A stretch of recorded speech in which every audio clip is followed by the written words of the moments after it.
여러분 안녕하십니까? 드디어 32회 시험 대비하기 위한 부동산 공법 합격단이 시작됩니다. 6개월 동안 매주 주말마다 합격단을 통해서 공법을 20문제씩 정리해서 꼭 합격하는 걸로 갑니다. 아무리 어려워도, 아무리 지문이 길어도, 아무리 복잡해도 75점 나오자라는 생각으로 한번 해보는데, 일단은 다음 주부터 정상적으로 가는데, 이번 주에는 제가 이제 시범으로 시스템을 다 확인한 차원에서 20문제를 해보는 거거든요. 그래서 요 동영상도 유선 마이크 연결해야 되는데 그 잭이 지금 갖춰지지 않아서 바로 영상 촬영하면서 실시간 녹음하는 걸로 했으니까 조금 상태가 어쩔지 모르겠습니다. 그래서 듣는데 뭐 지장이 없을 거는 같기도 하고 한 번씩 볼게요. 오늘 문제 20문제는 제가 연습이기 때문에 31회 시험 나온 문제 중에 숨은 문제만 보편 타당한 거 뽑아서 제가 여러분한테 한번 해줍니다. 하나씩 보면서 볼 테니까 이번에 몇 개 맞췄나 한번 봅니다. 이 정도 20문제를 맞힐 정도가 되면 나중에 실제 시험장 가서도 그렇게 맞춥니다. 자, 1번 문제가 광역도시계획인데 광역도시계획 요게 나오면요, 시험에서 여러분 꼭 앞으로 두 개는 반드시 명심하셔야 돼요. 첫째로 광역계획권 지정을 누가 할 것이냐. 요게 먼저 지정돼야 되니까. 요게 지정되면 이에 대한 장기 발전 방향 제시하는 계획이 광역도시계획. 따라서 광역계획권이 지정되고 난 다음에 도시계획을 누가 짜냐? 잠깐 또 지워볼게요. 다 지우는 기능 다 있습니다. 그러면 광역도시계획을 누가 짜느냐? 요 두 가지는 머릿속에 꼭 기억을 하셔야 돼요. 간단하게. 가장 중요한 거예요. 답은 이거 관계없지만 답은 가장 중요한 거. 광역계획권 지정은 국토교통부 장관 또는 도지사가 지정한다. 그래서 언제 국토교통부 장관 지정하냐? 광역계획권이 여러 개 시도에 관할에 걸칠 때. 언제 도지사가 지정하냐? 같은 도 안에 지정 대상이 될 때. 그러면 둘 이상 시도를 대상으로 지정할 때 국토교통부 장관이, 같은 도 안에서만 지정하면 도지사가, 지정했을 때 광역도시계획을 누가 수립할까요? 이렇게 되는 거야. 자, 같은 도 안에서만 지정되어 있으면 지정된 곳에 시장 또는 군수가 공동으로 짜서 도지사한테 승인받고, 도지사가 지정한 지 3년이 가도록 승인 신청 없으면 도지사가 단독으로 직접 짤 수 있고, 아니면 시장 군수가 요청하면 도지사랑 공동으로 짤 수도 있다. 또는 야가 협의해서 요청하면 단독으로 짤 수도 있는데, 이럴 때는 뭐 국토교통부에 승인 안 받고, 그 다음에 광역계획권이 둘 이상 시도를 대상으로 지정되어 있으면 지정된 곳에 시도지사가 공동으로 짜고, 그렇게 시도지사가 짰으면 국토교통부 장관에게 승인받고, 또 장관이 지정한 지 3년에 가도록 승인 신청 없으면 국토교통부 장관이 직접 짤 수 있고, 시도지사가 요청하면 시도지사랑 국토교통부 장관 같이 짤 수도 있다. 이게 가장 중요한 표현이에요. 자, 이때 이 문제를 간단히 볼게요. 틀린 것은 도지사는 시장 군수가 협의 거쳐 요청하는 경우에 단독으로도 야가 짤 수 있죠. 그때는 뭐 국토교통부 승인 안 받고. 자, 광역도시계획 수립 기준 이런 걸 물어보는데, 자, 이런 기준을 정한다라고 하면 당연히 국토교통부 장관이 정하는데 시도지사가 정한다, 이런 식으로 나오면 틀리죠. 자, 그 다음에 공청회를 열어서 주민 전문가 의견 듣는데 광역계획권 단일화하되 필요하다면 구분하여 따로따로 할 수도 있고. 자, 그렇다면 4번 지문을 보면 국토교통부 장관은 광역도시계획 수립했다. 이건 이제 어떤 경우냐면 국가계획 관련돼 있거나 광역계획권 지정하고도 3년이 가도록 시도로부터 승인 신청이 없으면 직접 짜잖아요. 그럴 때는 직접 그 내용을 공고하는 게 아니죠. 어설프잖아요. 문제 푸는 요령도 내가 알려줄 테니까. 국토교통부 장관 짰다. 그럼 관할 시도에 보내주는데 관할 시도지사한테 보내줘가지고 일반 열람시켜야 되는데 왜 그 내용을 공고하냐고요. 자, 생각을 해보세요. 광역도시계획이라는 것은요, 지정된 광역계획권에 대한 장기계획인데 이 광역계획권 주민들만 관심이 있단 말이에요. 근데 국토교통부 장관은 국토 전체를 통할하는 사람이에요. 그럼 국토교통부 장관이 이걸 못하려고 공고를 직접 하겠냔 말이에요. 관할 시도에 보내주며 송부를 하면 시도지사가 일반에 열람시킨다라고 하는 건데 직접 일반 열람할 수 있도록 전 국민이 알 관심은 없는 내용이거든요. 따라서 국토교통부 장관이 직접 공고하고 일반 열람, 이건 잘못된 거죠. 따라서 정답은 4번이 틀린 거예요. 그 문장을 보면 표현이 잘못됐거든, 사실은. 그래서 답을 찍을 수도 있어요. 그 다음에 뭐 5번 질문이야. 그거 아니고. 그 다음, 자, 또 문제 볼게요. 자, 이러한 식의 문제 나옵니다. 개념 물어보는 거.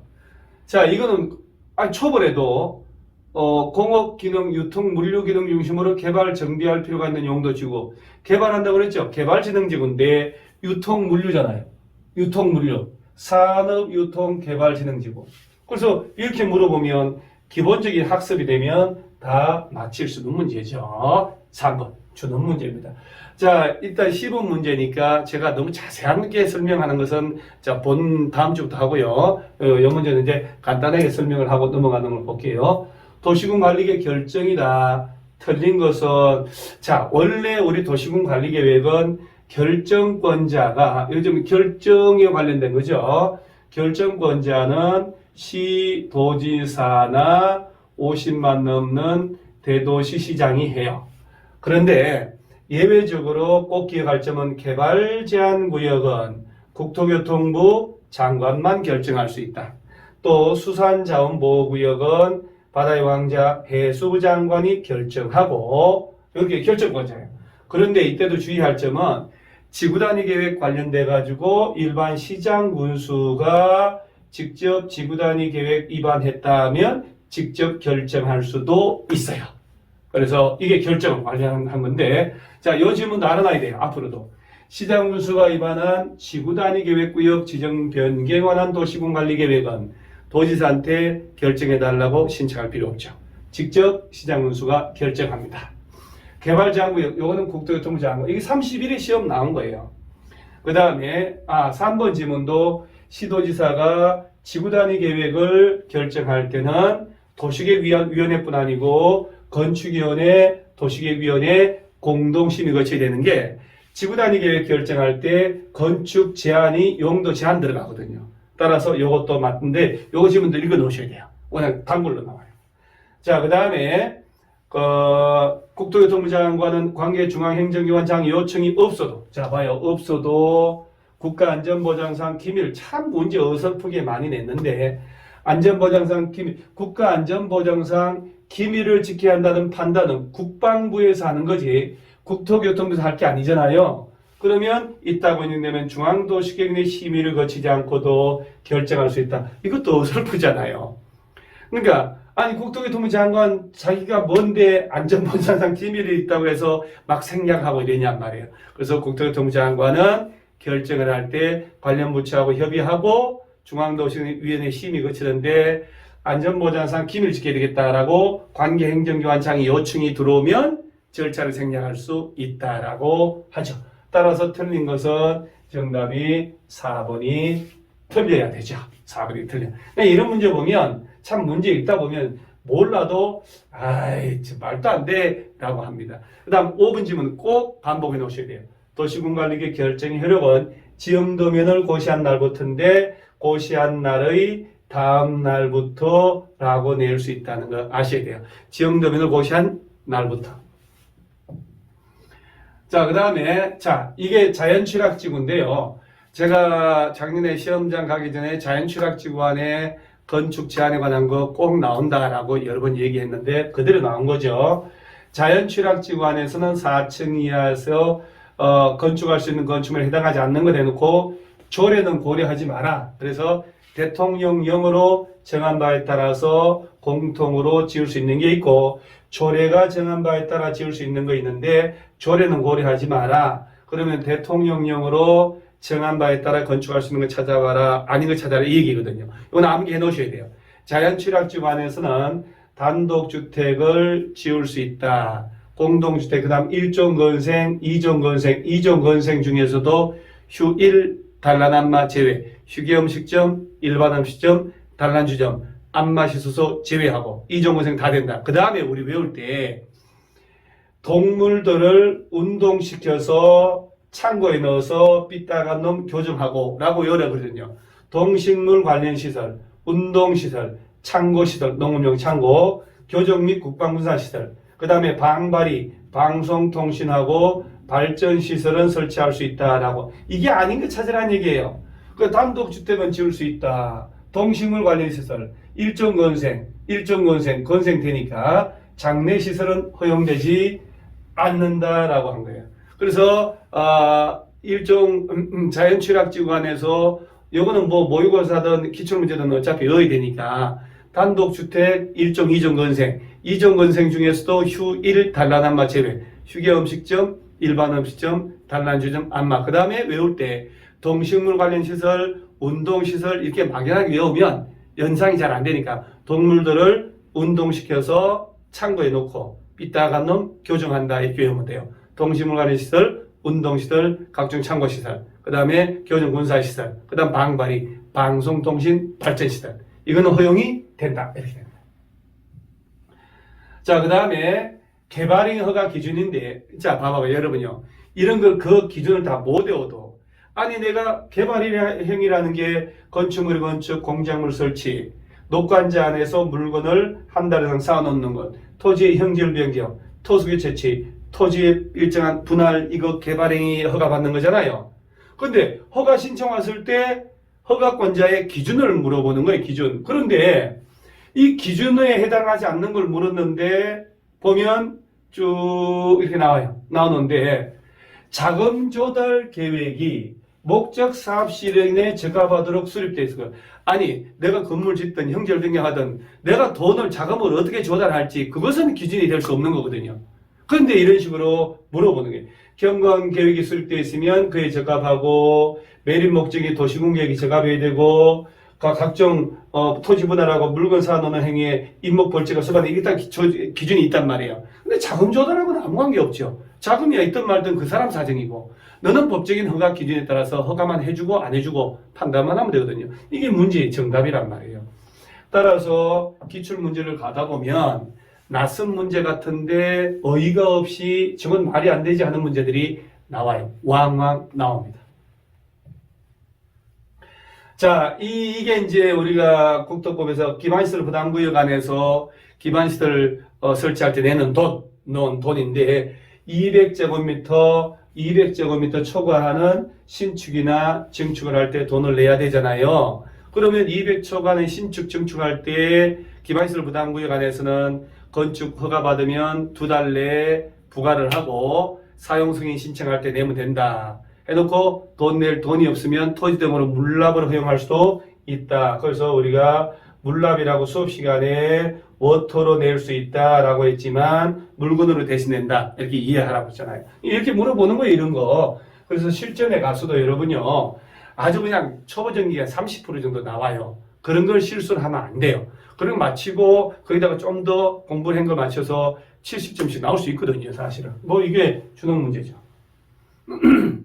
자, 도시개발법을 갖죠. 이제 전 분야니까 도시개발조합 옳은 거다. 그러면 여러분요, 도시개발조합 나오면 일단 머릿속에 몇 가지가 기억이 나야 돼요. 자, 7명 이상이 정관을 만들어서 자, 동의를 얻어야 되는데 토지 면적의 3분의 2 이상 소유자와 총수의 2분의 1. 자, 이때도 국공유지가 있으면 포함해야 돼요. 자, 그래서 누구한테 설립 인가를 받냐? 꼭 명심할 점은 지정권자한테 간다는 사실. 지정권자한테. 설립 인가 떨어지고 30일 내 등기함으로 조합 성립한다. 이게 몇 가지 외워야 돼요. 이 동의 이거는 기본이고. 자, 여기서 보세요.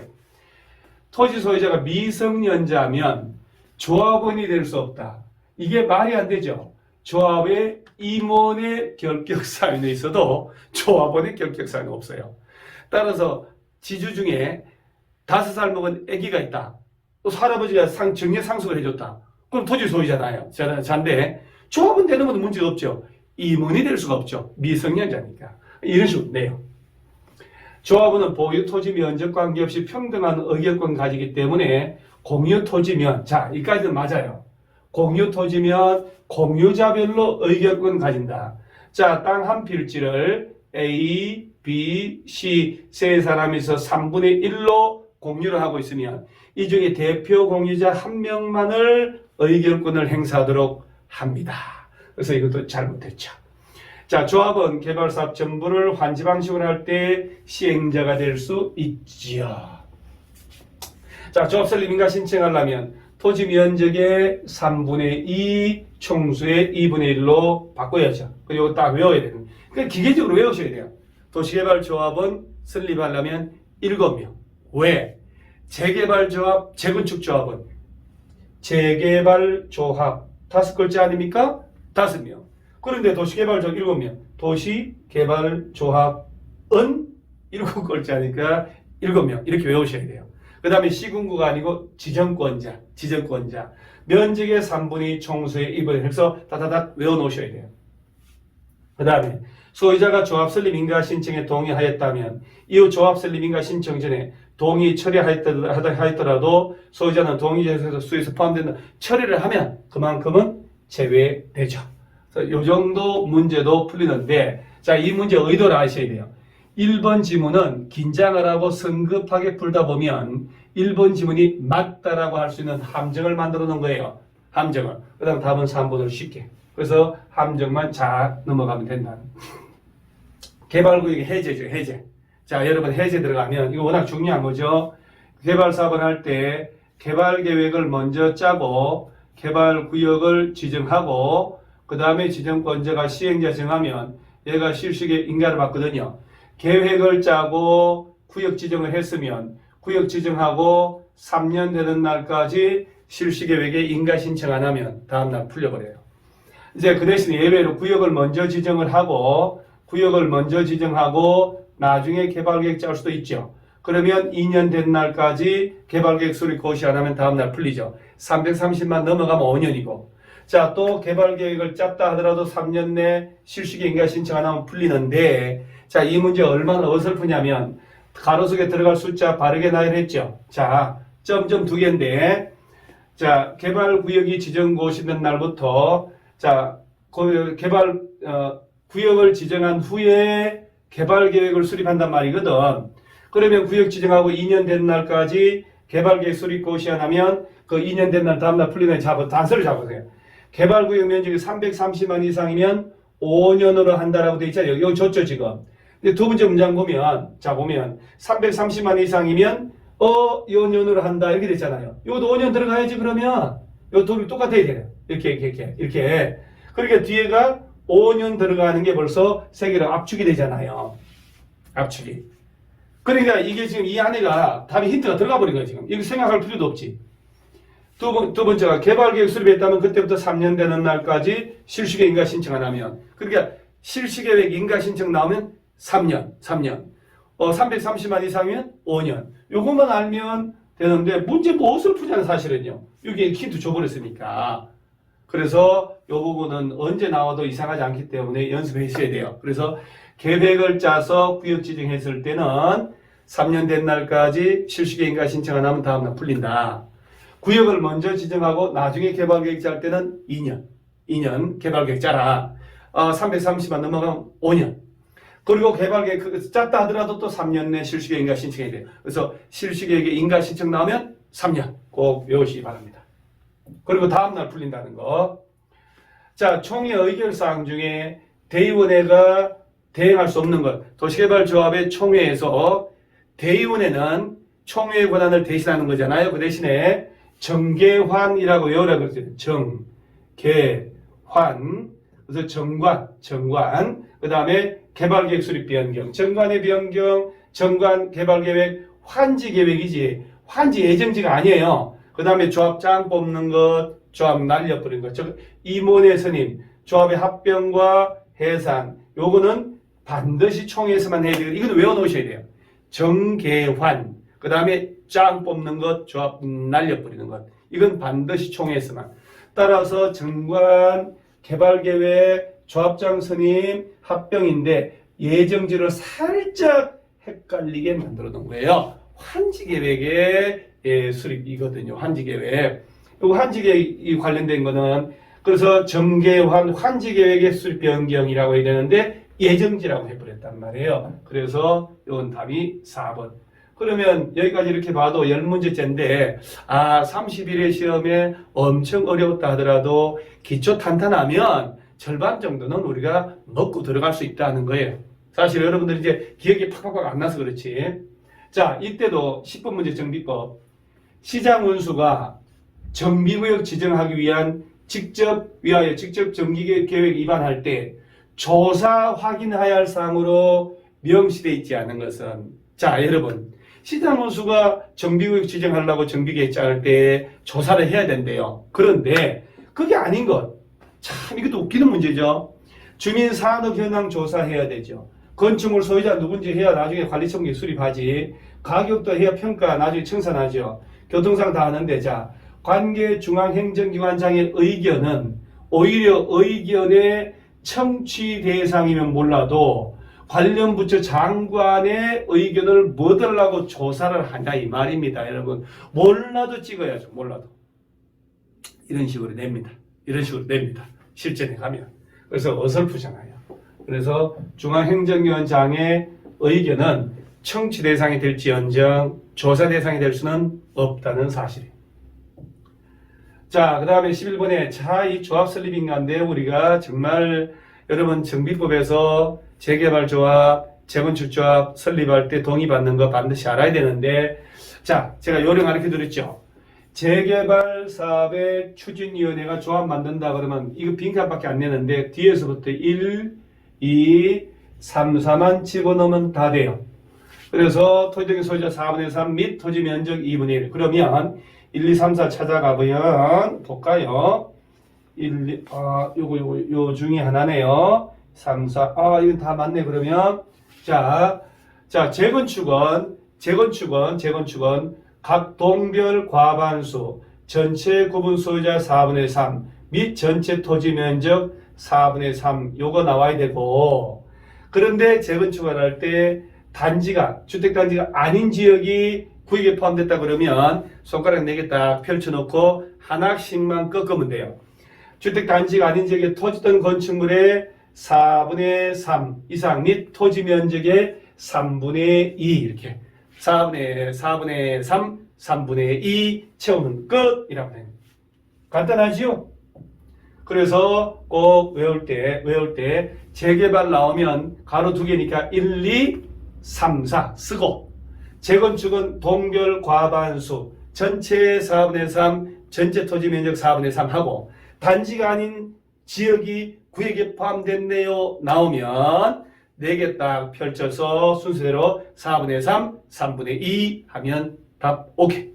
간단하죠? 자, 주민대표회의인데, 자, 이 문제도 예상치 않은 문제 중에 하나인데, 자, 주민대표회의입니다. 자, 여기서 뭐 우리가 외울 때 제 대표회의 구성하세요. 5525 5명 이상 25명 이하로 대표회의 구성하시고 과반 동의 얻어서 동의받아 구성하라고 하는데, 뭐 이게 쭉 둡니다. 이렇게. 자, 근데 보세요. 상가 세입자는 얼마나 어설프냐 말이에요. 사업 시행자가 건축물 철거를 해야 되잖아. 사항에 관하여 시행 규정 정할 때 의견을 제시할 수 없다. 자, 이러면 재개발 사업이 제대로 추진될까요? 상가 세입자들도 소송을 하겠지요. 따라서 철거하고 할 때는 시행 규정 정할 때 의견을 제출할 수 있어야 되죠. 상가 세입자들도 토지든 세입자들의 권리 보호를 해야 돼. 관리처분계획 정할 때 토지 건축물 소유자 외 사항도 들어가지만 세입자들은 임차권자잖아요. 그렇지만 세입자도 보상을 해야 되거든. 손실 보상해야 된단 말이에요. 따라서 세입자들은 의견 제출할 수 없다, 제시할 수 없다, 말도 안 되는 내용이 답이 되는 거예요. 그래서 예상치 않은 문제가 나온다 하더라도 문장을 읽다 보면 이건 말이 안 돼 하는 게 나오는 법이에요. 자, 이제 주택법이에요. 용어 옳은 건데 한번 볼까요 또? 자, 다중생활시설은 준주택이죠. 5단오기, 오피스텔, 다중생활시설, 노인복지주택, 기숙사, 오단옥이 딱 외우는 거예요. 하지 않는다 틀렸죠. 자, 주택도시기금으로부터 자금 지원 받아 건설되는 전용 면적 84, 85제곱미터 이하잖아요. 주택은 국민주택이죠. 자, 국민주택은 다양한 개념입니다. 첫째로 국가나 자치단체, LH, 지방공사가 건설하는 수도권, 도시지역 등이라면 85, 수도권이 아니고 도시지역에 속하지 않는 읍면은 100 이하 주택을 말한다. 그게 이하가 맞죠. 자, 도로나 상하수도, 전기, 가스 이게 시설이 간선시설이 아니고 단지 안에 이러한 기관시설을 단지 밖에 동종의 기관시설이 연결하는 시설이 바로 간선시설이에요. 얘들이 아니고 얘는 기관시설이죠. 그 다음에 방범설비는 부대시설, 주민공동이용시설은 복리시설에 해당합니다. 그래서 이용하는 사람이 와글와글 있으면 복리, 아무도 없으면 부대, 주차장, 담장, 단지안의 도로, 설비 이런 건 부대, 단 이때도 관리사무소, 경비실 2개만 딱 기억하시라. 관리소장님 경비하시는 부대시설입니다. 어디 가시나요? 부대시설 이렇게 꼭 기억을 해 놓으세요. 자, 그 다음에 뭐 이런 문제가 간단하죠. 자, 주택상환사채 LH하고 등록사업자가 국토교통부 장관에게 승인받아서 발행하는데 국토교통부 장관 승인받거든요. LH가 바로 국토교통부 산하공기업 아닙니까? 이때도 등록업자는 금융기관의 보증을 받는다는 것, 3년 내 주택으로 상환한다는 것, 김영식이란 것, 몇 가지가 툭툭툭 나와줘야죠. 틀린 겁니다. LH가 주택상환사채 발행하고 김영으로 하고 사채권자 명의변경은 사채 원보에 기록해야 되죠. 원장에 기록하고 그 다음 채권에도 기록해야 발행자 제3자에게 대항을 할 수가 있습니다. 자, 발행 조건에 따라 주택을 지어서 돌려주는데 자, 이것도 답이 얼마나 어설픕니까? 등록사업자가 등록이 말소된 경우에는 그자가 발행한 주택상환사채도 효력을 상실할 것 같으면 누가 이걸 매입을 하겠습니까? 그래서 얘가 등록 말소됐다 하더라도 그 효력에는 영향을 미치지 않죠. 왜? 보증을 받았으니까. 따라서 5번이 깔끔하게 틀린 문제입니다. 그래서 31회 시험도 별거 아니네 라고 합니다. 자, 그 다음에 지역주택조합이 설립 인가받은 후에 신규로 가입하게 할 수 있는 경우와 결혼 범위에서 충분할 수 있는 경우 중에 아무것도 해당하지. 자, 이게 무슨 얘기냐면, 자, 주택조합, 직장은요, 조합 설립 인가받은 후에는 교체하거나 신규 가입이 안 됩니다. 그거 꼭 외워 넣으셔야 돼요. 조합 설립 인가를 받은 후에는. 그러나, 추가 모집에 승인받았다. 또는 조합원이 사망으로 결혼이 생겼다.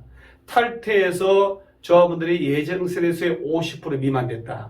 사업계획 승인 과정에 예정 세대수가 바뀌어서 조합원 수가 예정 세대수의 50% 미만됐다. 50% 미만일 때요.